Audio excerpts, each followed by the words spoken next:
So our next speaker is Dr. Rui Grillo. Dr. Grillo here is the Government, Healthcare and Defense Director for Western Europe of Microsoft. Previously, he was responsible for Microsoft's Western Europe business in the education sector since 2017. He joined the company in 2009 as education lead in Portugal. Before Microsoft, Dr. Grillo has had a diverse career in the public sector, the telecom industry, and academia. He has a doctorate in organizational change from the University of Hertfordshire, UK, and is a published author on leadership and management. Dr. Grillo, you have the floor. Thank you, man, and thank you all of my colleagues here in the panel. Speaking last makes my job very easy and very hard at the same time, because I think that we touch all of the key points here. But when we look at the role of technology in the change in education, I think that it's very easy. It's not the case here in this panel. I think that we all lean into a balanced, open position towards technology and education.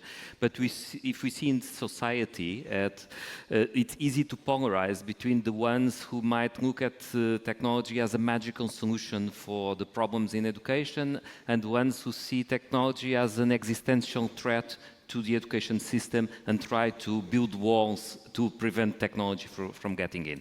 And I think that the solution is, technology is not a magical solution by itself, but trying to keep education away from technology when it's such a major driving force in our society, it's not realistic, and it leads to the disengagement of a generation of people who are used to use technology when they need to find answers to their questions.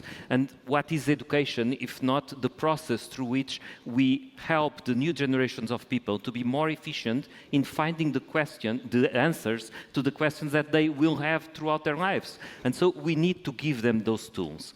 But the big challenge is that we are educating people to a moving target. I remember 30 years ago, almost 30 years ago, it's a long time, I was in the Portuguese government, and one of the main initiatives that we had was introducing computational thinking into the education system. And 30 years later, it's still a work in progress. And but giving the basic understanding into the mainstream of people how a computer works. What is computational thinking? The way in which, when a condition is met, a certain instruction is executed. And we are still in the process of developing those skills. The problem is that this type of computational thinking, let's call it deterministic computation, in which when one condition is met, and a certain instruction is executed, it's deterministic because every time that condition is met, the same instruction is executed. And that is not the world in which we live in today, because now we have algorithms that are designed to program themselves through machine learning, through neural networks, in which it's not a simple process of a deterministic program that gets executed. That was a great example. You build the program, but you don't know the answer. And any of us, if we use Copilot or ChatGPT or any other generative AI tool, if we ask the same question twice, we get two different answers, because it's not deterministic. And so what the education systems have been working so hard to catch up with, it's no longer the target. The target has moved. And in dealing with that, I was worried to see that the first response, the first reaction, was a reaction of fear. How can we build walls to prevent this threat from entering our space? How can we avoid that generative AI can be used into academic dishonesty? Instead of seeing how can we leverage this immense power to turn information into knowledge by having our students engage with it in a meaningful way. And that is the real challenge of the education system. And the pace of change is at a level in which we need to be open and critical at the same time. So it's not because generative AI came up that all the curriculum of all the courses need to be changed. But let's not avoid this new tool. Let's try to incorporate it into a smart way. I saw universities and secondary schools having courses in which generative AI is asked how to make a smart prompt to get the best answer generated by AI. And that is a smart thing to do. And instead of trying to prevent students from using generative AI to do the work for them. And when doing this and when seeing the action, and I think that the issue of access, of connectivity, and of capacity is a critical issue. And I think that the biggest threat that we have is that as the evolution, the pace of change increases, that the digital divide may become wider. And when we went through the pandemic, I think it was a very challenging time, and I was running the Microsoft's education business across Western Europe at that time, and I could see how different countries were at a very different level of preparation to use technology to remove that barrier.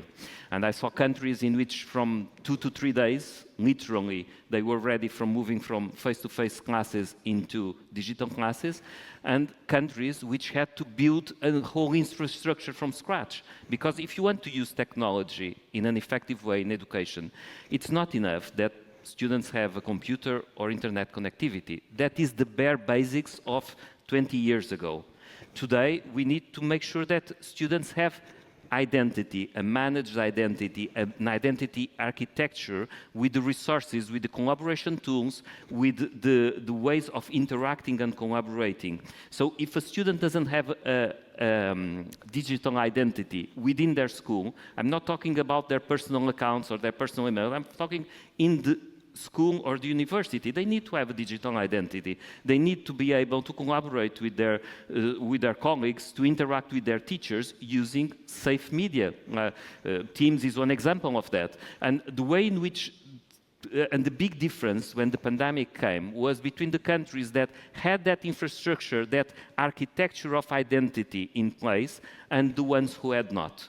And the ones who had not still haven't caught up with that.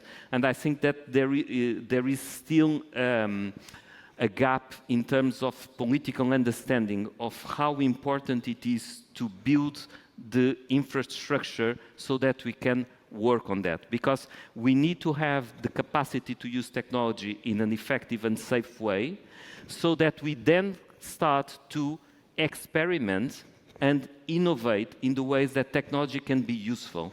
And I think that the Promise and team was mentioning that. I think that the holy grail of education is mass personalization, because every person is different.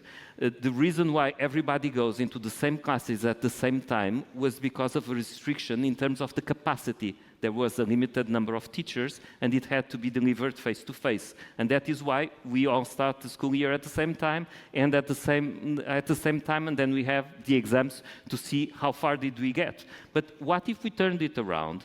What if we were able to tailor the content to what engages the most the students, and therefore avoiding dropout, making sure that people who have a passion about the topic can pursue that topic. And that is something which is impossible, to have one teacher to be the tutor or the close educator pal to each student, but it is possible to use technology, or it is becoming more possible to use technology to get that level of mass personalization. And I think that this is the potential that we have. But in order to think about how to get there, we cannot skip the steps. We cannot. We need to have the foundations in place and go step by step. And I think that is the most important thing for us, to be able to avoid this digital tsunami and trying to surf the wave into a good direction for all of us.